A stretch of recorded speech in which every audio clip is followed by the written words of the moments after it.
Welcome back, Cyber Explorers. It's Alfie, and in this video we'll explore together with this step-by-step guide, how to change display language in Microsoft Edge. So without further ado, let's get right into it.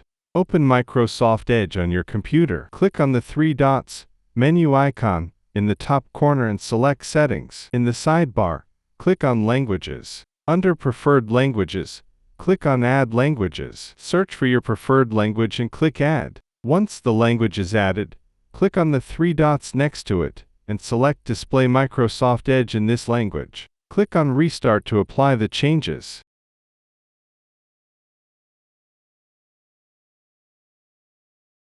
And that's it for today. If you found this video helpful, please give it a thumbs up, consider subscribing, and don't forget to activate the notification bell so you won't miss out on any new uploads. Thank you for watching. Until next time, see you later.